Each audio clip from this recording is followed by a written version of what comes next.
بسم اللہ الرحمن الرحیم۔ دوستوں برخوردارو، پارک میں جانے والا ہوں، آپ بھی تشریف لے ہیں۔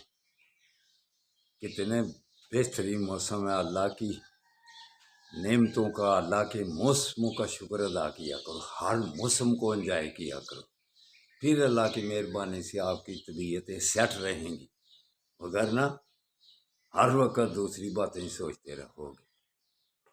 اللہ جو بھی کرتا ہے بہتر کرتا ہے۔ الیکشن جیسے بھی ہوئے ہیں بہتر ہوئے ہیں،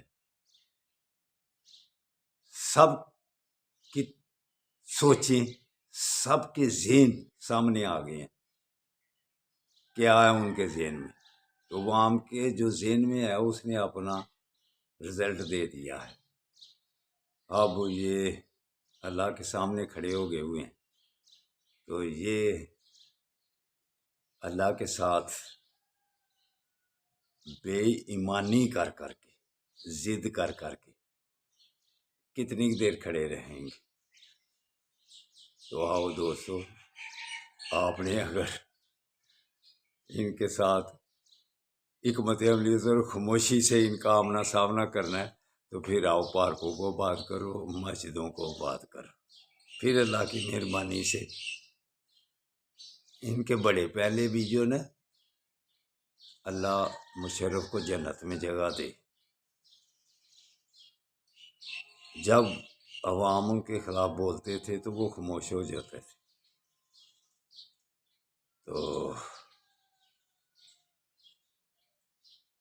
اینکر پوچھتے تھے، ہمارے نمائندے پوچھتے تھے کہ آپ جواب کیوں نہیں دیتے، خاموش رہتے ہیں؟ وہ کہتے تھے خاموشی بھی ایک طاقت ہے۔ کیا؟ خاموشی بھی ایک طاقت ہے۔ تو اگر ہمارے اس کوئی مشرف کوئی سمجھ لیں ہمارے اب کے بڑے تو خاموش ہو جائیں، تو خاموشی سے ہی کام دیکھتے رہیں، تو عوام کو اب